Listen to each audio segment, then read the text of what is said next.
just going to read the poems. I'm not going to go into too much commentary. It's hot, and I'm glad to see those of you who did come, make the sacrifice. And hopefully it'll be an enjoyable evening. The first poem I'll read is Late Night in Washington, South Bank. I walked the pavement by the vacant lot of the four-decker where I lived. Nothing the same except the colonial gravestones where I played, eyes fierce as a punk's clenched face. In a broken doorway, 3 black men shoot bones to the dark corners. And from my skull, a strange anger cracks the wall of glances we exchange, because they're running furiously in place. As I once did, these neighborhood raid sailors turn their ships into neon-lit moonlight, and we all watch the cement breaking beneath us, hovering skulls, churning in a stationary wake. And the python is a poem that took me quite a while to write, actually. The python. Python suffocates talk while parents sleep in next room. Tabloid headline. I have not been fed for 3 weeks. Through a glass distance, I watch a baby, soft, flowing, in her silk altarpiece. For the first time, I feel my skin wrinkle. I feel the wind move through bamboo blinds across an encroaching forest. Flowered, ancient, pattern by pattern on vine-covered walls. Slowly, I wind across the rusty sky. I breathe scented powder. I scale this aquarium, ruby-eyed. Head heavy, I slide the rim in a cascade of slow-motion crystal. Rapid as heartbeat in its drum of senseless tightening, I glide to fill my mosaic tattoos, the flesh of a new moon.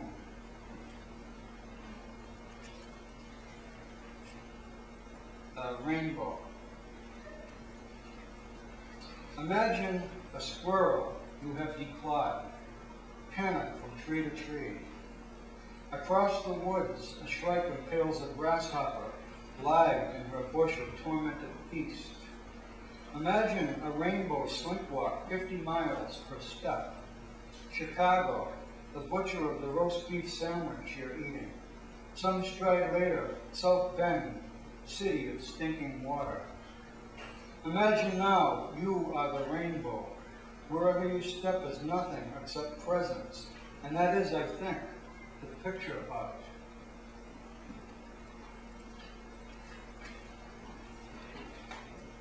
it. This is a ceremony. I say, hang us dead in the open air. Let bird and beast nest as they will, according to their kind. Beware of woodpeckers. Welcome the tiny mothbats who cluster the walls of our skulls. Behold the wren of the ribcage fluttering in place in honor of ascension.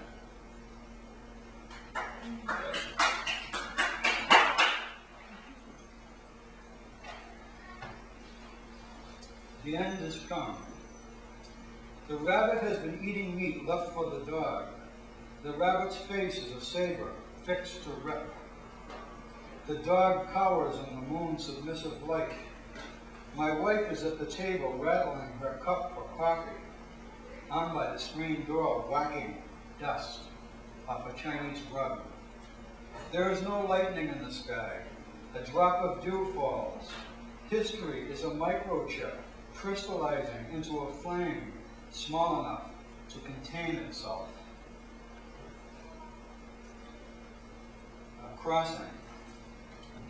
Somewhere under a canopy of screened leaf light, a silver-backed gorilla or an orange orangutan will stumble over fire. And somehow the word will reach the outside to the highest level.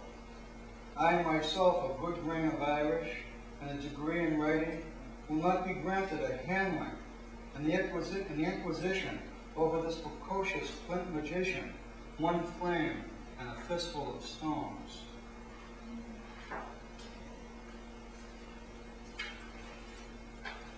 Renewal. When trees come to pass, they spore mushrooms. A pine needle pierces a snowflake. The owl brings silence without fault. And we harvest the woods, hammer and raise the dead. Rock cedar files rings under a sea of silver shells. Dragonfly from his reflection spins a glorious light in the reach of my hand.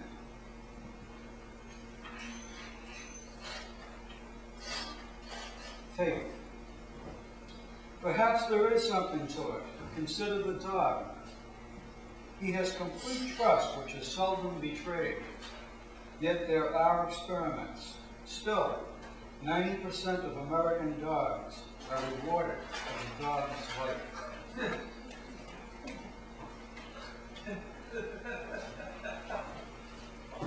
Moon blossom. There's a flower that grows by moonlight. A moth in a nearby cave, large as any bat I know of. He drinks nectar of this blossom and grows beyond himself. I weave a seed basket to take him home, away from the strange bloom. My cackle echoes down empty air. Suburban house lights blink shut. I shuffle by with the egg of my trade. Going into the third section is a haiku. I'll read it to you. Under the bar stool, the shadow of my footrest moves another inch. Green mist. And incidentally, when I mention my wife in these poems, it's strictly a metaphor. It has nothing to do with my wife at all.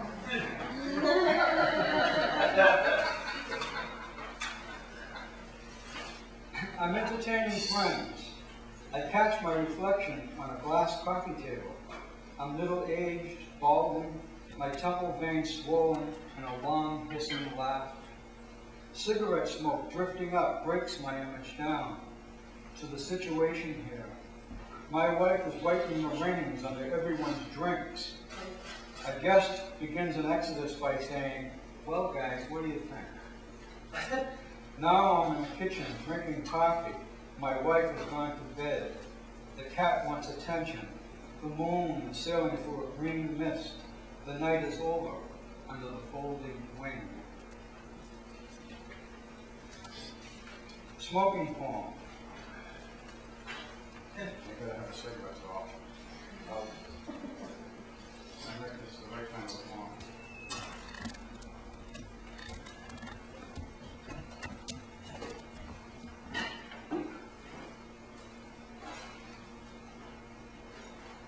I don't want to die. I inhale my cigarette. I sprayed sevens into all the veins of these leaves. Its plums are rot. Yes, birds are going to fall. There is a red spider inside my chaw. He doesn't fool me watching from the rib cave of a leaf waiting for the fruit fly to prick the shit in light. My cigarette owns me, its long strike of pleasure. First time behind the school, then under the green smoke hemp of a pool table. Now I'm in my garden, blowing menthols clean through pure sunshine. I don't want to die. I live to smoke. I know it's not cool to raise the habit like this. The spider and fly are specks in a cherry blood haze of dust. I finish spraying and pull on the last cigarette I'll ever need, and not for merely walking this line as I did 10, then 20 years ago, but once and for all. Yeah.